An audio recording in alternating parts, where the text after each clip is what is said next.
Ketika kita tidak mampu bikin matahari, maka bikinlah bintang-bintang kecil, Pak.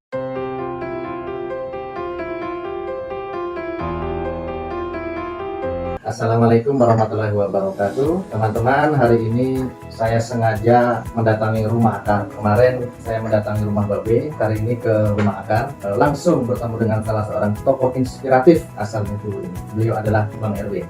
Ya. Bang Erwin ini adalah Direktur Eksekutif Akar Foundation. Jadi bisa dibilang Bang Erwin ini adalah salah seorang tokoh gerakan sosial asal Bengkulu. Jadi langsung saja, ini Bang, izin bertanya Bang ya. Kalau bicara mengenai gerakan sosial ini, tentu banyak orang yang tidak mau memilih jalur gerakan sosial ini. Tapi saya heran nih Pak, kenapa Abang ini memilih gerakan sosial sebagai suatu pilihan hidup? Jadi awalnya kan gini Pak Servi, jadi begitu saya mulai sekolah SD, jadi kelas SD itu saya dikasih buku sama bapak saya, buku tentang biografinya Abraham Lincoln. Nah di situ sebenarnya mulai melihat bahwa ada fenomena lain di luar sana yang memang harus dilihat, yang harus bukan dilupa, ya, memang harus diintervensi. Nah apakah kemudian akan menjadi sesuatu yang berubah itu soal nanti. Nah sebenarnya di situ mulainya dari kelas 2 SD itu. Nah ditambah lagi memang pola budaya di kampung tempat saya lahir itu di Lebong. Jadi setiap persoalan di kampung itu kan ada musyawarah ketua kampung ya. Nah biasanya anak-anak itu ikut di situ. Nah biasanya musyawarah yang dilakukan di kampung itu sebenarnya ngomong soal perubahan gitu. Nah, memang dari kecil itu memang terlatih di situ. Kemudian mulai keluar kampung, mulai sekolah. Sebenarnya pendidikan saya kan prinsipil. Jadi sebenarnya nggak ada hubungan apapun dengan perubahan sosial ini. Ya prinsipil. Tapi memang ini ya Pak, nilai-nilai dari kecil itu memang sudah ada. Cuma mengembangkan soal itu aja. Ada semacam idealisme gitu Bang. Kita tidak menyebutkan idealisme, tapi memang fenomena yang tampak itu memang beberapa bagian butuh intervensi. Itu yang saya lakukan. Tapi apakah kemudian berupa seluruhnya kan tidak mungkin seperti yang Rambi itu. Ya. Oke, jadi Bang Erwin ini memandang ada sesuatu yang harus dirubah, intinya begitu ya. Pertanyaan selanjutnya Bang, sebetulnya apa concern atau isu-isu gerakan yang Abang bangun di Bengkulu? Nah, mulainya kan gini, mulai terjun untuk melakukan giat lah gitu ya. Kemudian apakah disebut sebagai aktivis? Sebenarnya berangkatnya malah di kampus kan. Nah setelah dari kampus pasca 98 saya kan pulang kampus. Karena memang nggak ada ilmu lagi sama sekali ya. Ternyata di kampus itu banyak yang tadi menurut pandangan saya ketika itu kan memang butuh intervensi. Nah mulai gerakannya sebenarnya saya bangun itu dari kampung. Nah dulu di kampung itu kami bikin namanya Aliansi Masyarakat Adat Kerjaan Kepos. Jadi semuanya itu orang-orang kampung. Jadi orang-orang kampung bagaimana mengorganisir, kemudian bagaimana merekonstruksi ulang nilai-nilai lokal yang memang kita anggap itu punya daya adaptasi untuk perubahan ke depan. Jadi mulai dari kampung. Nah, sementara di kampung itu banyak betul fenomena-fenomena itu. Misalnya kan kalau di kampung orang petani, nah ketika dia bertani lahannya habis gitu ya. Untuk lagi misalnya banyak sekali lahan-lahan yang dulunya milik masyarakat itu dijadikan sebagai kawasan hutan negara, masyarakat tidak bisa ambil, gitu. Akses pasar yang susah, gitu. Terus kemudian bahan-bahan kebutuhan untuk petani, pupuk, segala macam itu kan susah. Nah itu yang coba kita mulai dari hal-hal yang sangat kecil di kampung.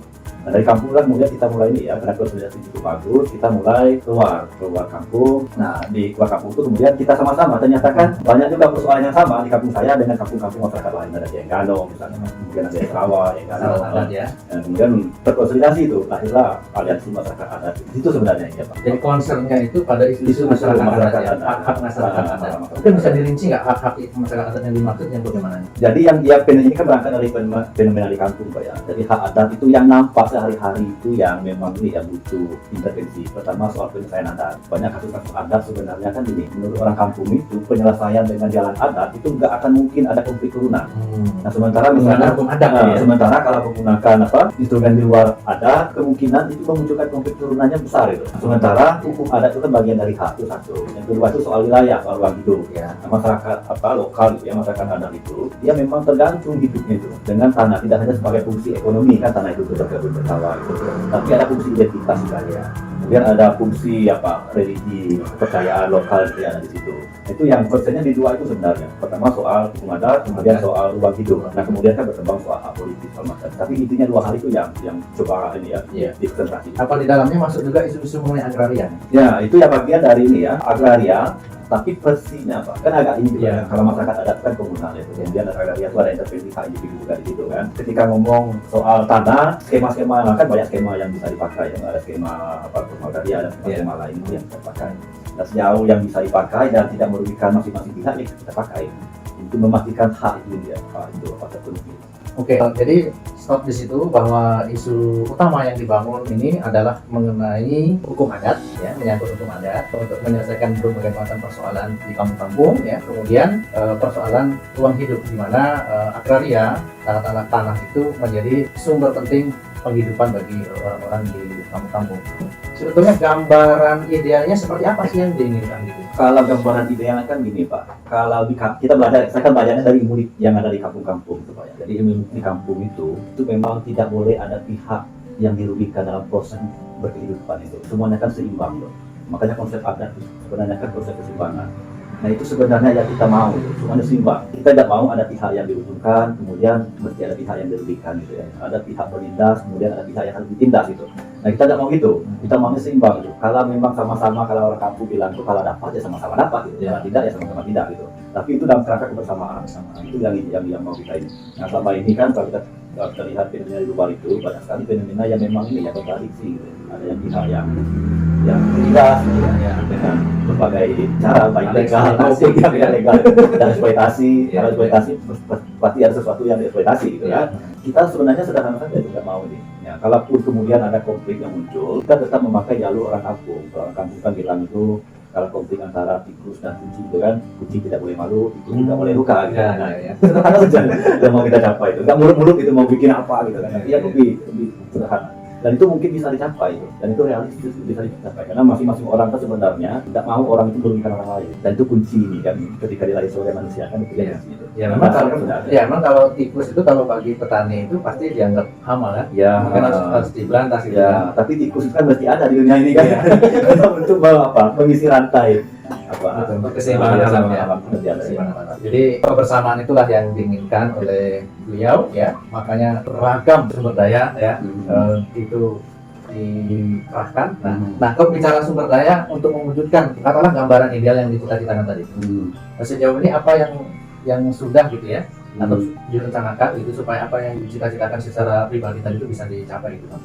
Nah, sumber daya yang paling pentingnya kan ya tadi Pak ya. Kalau kita baca kan ada satu tokoh yang tadi yang sebenarnya menginspirasi gitu, selain Umar bin Khattab. Jadi fenomena si Abraham Lincoln ini kan menarik ya. Dia orang kampung yang secara ekonomi dia susah kemudian bisa jadi presiden. Nah kuncinya kan pendidikan. Nah sumber daya utama pendidikan.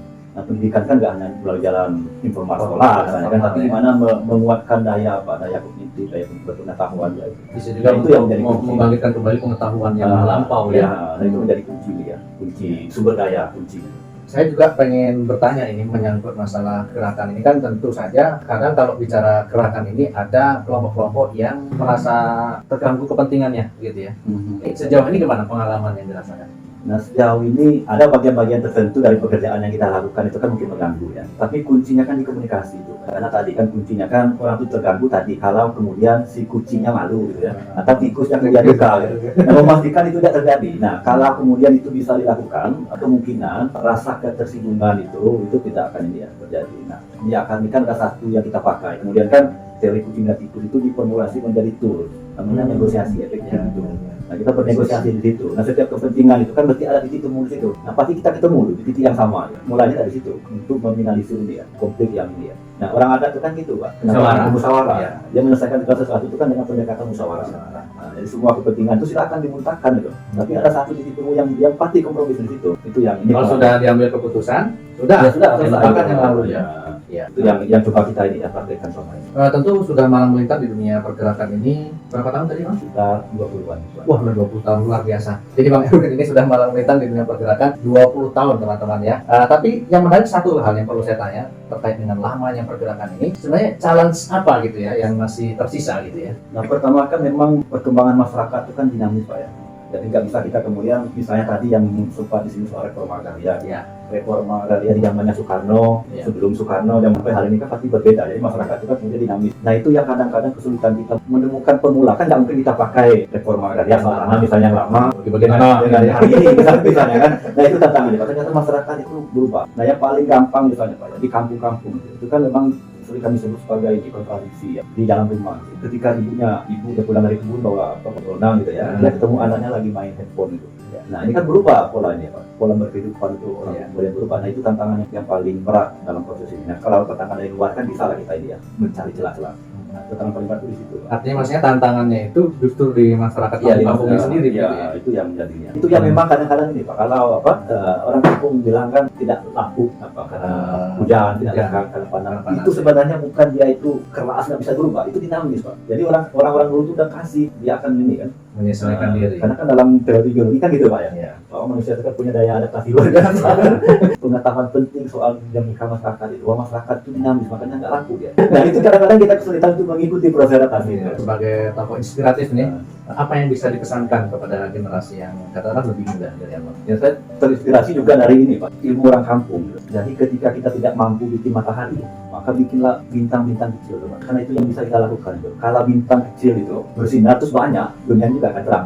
Lakukanlah apa yang mampu. Ya. Itu tadi bincang-bincang singkat kita bersama Bang Erwin, Direktur Eksekutif Akar Foundation. Sebetulnya masih banyak yang bisa kita gali bersama beliau ini. Tapi mudah-mudahan ada kesempatan di lain waktu kita untuk mengeksplor gagasan-gagasan dan pemikiran-pemikiran beliau demi kemanusiaan yang lebih baik di masa yang akan datang. Sekian saja ya, pamit undur diri. Assalamualaikum warahmatullahi wabarakatuh. Waalaikumsalam.